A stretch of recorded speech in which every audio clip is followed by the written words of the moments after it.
क्या एनाबेल सिर्फ एक हॉलीवुड की हॉरर मूवी का हिस्सा है, या वाकई इस दुनिया में एक ऐसी डॉल मौजूद है जो खतरनाक, पोजेस्ड और जानलेवा बन चुकी है? आज हम बात कर रहे हैं उस डॉल की जिसका नाम सुनकर लोगों के चेहरे पे मुस्कुराहट नहीं, डर आता है, जिसको दुनिया एनाबेल के नाम से जानती है, लेकिन उसकी असल कहानी स्क्रीन पर दिखाई गई कहानी से बहुत ज्यादा डरावनी है। सब कुछ शुरू हुआ 1970 के आसपास, जब एक यंग नर्स डॉना ने अपनी बर्थडे पर एक रैगडी एन डॉल गिफ्ट में रिसीव की। वो सॉफ्ट क्लॉथ डॉल थी, एकदम हार्मलेस और प्यारी सी।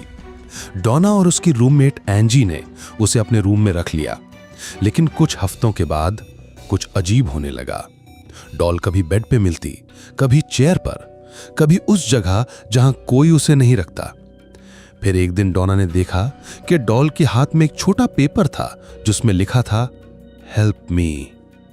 उनका अपार्टमेंट 3rd फ्लोर पे था, कोई बच्चा वहां नहीं आता था और उनके पास वैसे कोई पेपर भी नहीं था। एक और दिन डॉना घर आई तो देखा कि डॉल के कपड़ों पे ब्लड के निशान थे। वो सब डर गईं और तब उन्होंने कांटेक्ट किया एक साइकिक मीडियम को। मीडियम ने कहा कि इस डॉल में एक छोटी बच्ची की रूह है, नाम था एनाबेल हिगिंस, जो कभी वहां रहती थी और मौत का शिकार हो गई थी। उसकी रूह चैन नहीं पाई और अब वो डॉना के साथ रहना चाहती है। डॉना ने ह्यूमन सिंपैथी दिखाई और उस डॉल को रहने दिया, लेकिन यही सबसे बड़ी गलती हुई, क्योंकि कुछ ही दिनों में वो रूह एनाबेल हिगिंस नहीं, कुछ और बन गई थी। एक बुरा साया, एक नॉन ह्यूमन एंटिटी जिसने डॉना के दोस्त लू पर हमला किया। लू ने कहा कि उसे रात को किसी ने घोंटते हुए जगाया और जब उसने आंखें खोलीं तो एनाबेल डॉल उसके सीने पे थी और उसका गला दबा रही थी। अगली सुबह उसके सीने पे क्लॉ मार्क्स थे, 7 डीप स्क्रैचेस। ये कोई बच्चे की रूह नहीं थी, ये कुछ और था, कुछ शैतानी। तभी डॉना ने फेमस पैरानॉर्मल इन्वेस्टिगेटर्स एड और लोरेन वॉरेन को बुलाया। उन्होंने कंफर्म किया कि एनाबेल में कोई बच्ची नहीं बल्कि एक डिमोनिक स्पिरिट है जो लोगों को इमोशनल तरह से ट्रैप करती है, उनका ट्रस्ट जीतकर उनकी जान लेती है।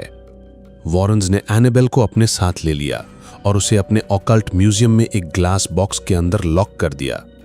आज भी वो डॉल वहां है, लेकिन बॉक्स के ऊपर एक बोल्ड वार्निंग लिखी है, positively do not open. Warren's के मुताबिक एक दफा एक लड़का जो म्यूजियम विजिट कर रहा था, उसने एनाबेल के ग्लास केस को नॉक किया और उसे मजाक में चैलेंज किया। सिर्फ कुछ घंटों बाद उसका एक्सीडेंट हो गया और वो जिंदा नहीं बच सका। लोग कहते हैं कि एनाबेल के आसपास रहना भी खतरनाक है। उनकी ताकत अब भी जिंदा है और वो सिर्फ एक चांस चाहती हैं वापस आने का। अब सवाल ये उठता है, क्या ये सब सिर्फ एग्जैजरेटेड कहानी है? क्या एनाबेल वाकई हॉन्टेड है या सिर्फ एक मार्केटिंग स्टंट? लेकिन जब इतने लोग इतने डिफरेंट वक्त पर एक ही टाइप के एक्सपीरियंसेस शेयर करते हैं, जब क्लॉ मार्क्स, विस्पर्स, हेलुसिनेशंस और डेथ्स लिंक होती हैं एक ही डॉल से, तो सोचना पड़ता है, क्या हम वाकई सेफ हैं? हॉलीवुड ने एनाबेल को पोर्ट्रे किया एक टेरिफाइंग पोर्सनल डॉल के रूप में, लेकिन असल एनाबेल एक सॉफ्ट क्लॉथ बेस्ड डॉल है। शायद इसीलिए वो और ज्यादा खतरनाक है, क्योंकि जब देखने में कुछ हार्म नहीं लगता, तभी तो असर सबसे गहरा होता है।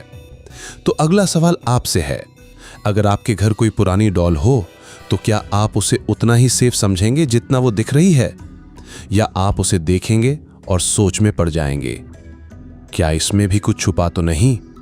अगर आपको यह कहानी पसंद आई हो तो लाइक करें, चैनल को सब्सक्राइब करें और कमेंट्स में जरूर बताएं कि क्या आप एनाबेल से मिलना चाहेंगे या उसे सिर्फ स्क्रीन पर ही देखना बेटर है।